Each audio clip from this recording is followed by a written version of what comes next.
All right, in today's video, we're going to be talking about how to repair damages to baseboards without actually having to replace the boards.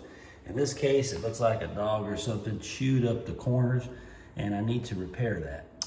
For this job, you're going to need a few tools. I'll go over them with you real quick. You'll need a sanding block. I prefer a block when you're using something that's flat. If you're using baseboards that have some type of curvature to them or something, use sanding paper so you can get in there and match those contours. You need some protective gloves when you're working with the Bondo. You'll need some painter's tape, the Bondo itself, and the hardening cream that comes with it. You need some type of surface to mix it on. I use something like this because it's disposable. Some putty knives. If you're going to be painting afterwards, then you're going to need the paint that matches the baseboard, and then either a roller or a brush or both. So step one is going to be taking a little sanding block, and you want to remove all the existing paint that's on there.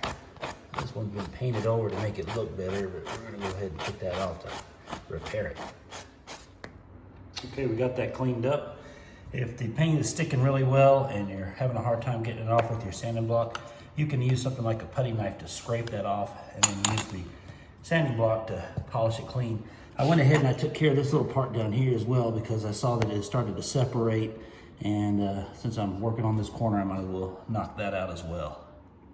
I'm going to be using just regular ordinary Bondo for this. The way you mix up Bondo is you mix one component with another. There's the stuff that's in the pail, and then there's a little tube of what they call hardener that you can use. And I'll be mixing those together. You'll just follow the instructions on the container to mix it. I've got me a little mixing pad here, just using a putty knife. And also wearing gloves to keep that stuff off my hands. All right, now I'm just gonna take my hardener, and I'm gonna start applying it to the surface to start filling out that missing piece. This is kind of like the artistic part of it, because you wanna just make it match the way that the corner used to look like. It's not rocket science. And as this hardener becomes more active and this Bondo starts to become more firm, it will hold its shape better and better. And I'm looking for the point where it becomes more like a putty than a paste, if that makes any sense. Remember, you can always overfill this and then just sand it to where you want it to be. You don't have to make it perfect and expect it to dry that way. All right, it's starting to get firm. That's good, because I can start to use my hands a little bit more and just use my fingers to kind of put it where I want it. All right.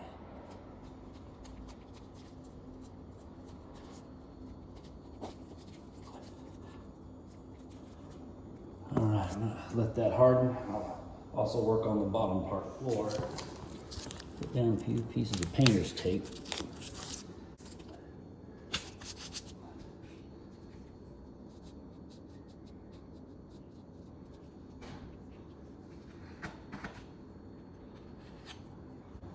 All right, let that dry, and I'll sand that down in a minute. Okay, I'm gonna go ahead and let this cure for 20 or 30 minutes, and then we'll come back when it's nice and firm and hardened up, and then I'll come and sand it nice and smooth. I'm gonna give you a close-up on a little technique that I just kind of picked up on my own, but I need both hands to do it. So here's how it works. Before your Bondo is completely dry, go ahead and take your razor and lay it on the flat part of the area of the baseboard that doesn't need repair, and hold it down with one finger, and then just kind of rotate it across and let it peel off in a nice flat movement the material that's excess.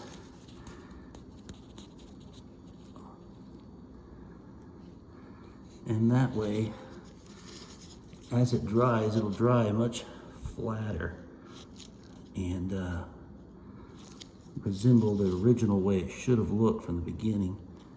You can use that in a variety of directions to make sure that you trim it just the way you want it.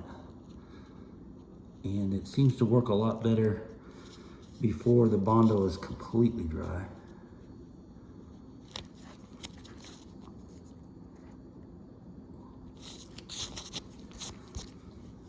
Now with a little bit of sanding, that's going to be a lot closer. It won't take me a whole lot of sanding to get it down to where I want it now, because I've removed a lot of the excess material in advance. Okay, after some more sanding, I've gotten this about to where I want it.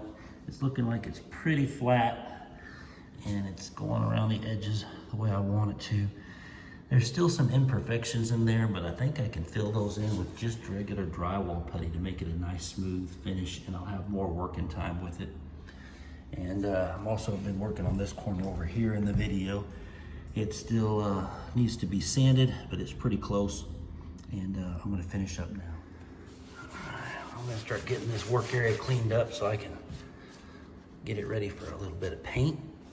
And then we will see how she looks afterwards. For painting, I like to use a little foam brush, or roller, sorry, foam roller.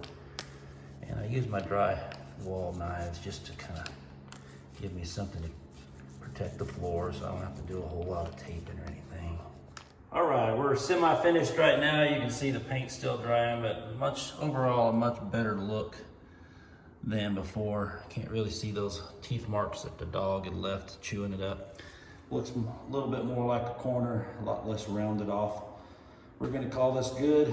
If I had more time to spend on this, I could have gotten it more perfect, but I've got somebody who needs me to be out of here in just a few minutes, which just gives me enough time to clean up. And as I clean up, I want to thank you for watching. I'm trying to save up money to go to Belize. Every time you subscribe or like this video, YouTube sends me a little bit of money, which helps me along the way. So I'd appreciate it if you take the time to click on that subscribe button and like it. Maybe leave a comment. If you see something I could have done better, I'll make sure I reply to you. Thank you much. Bye-bye.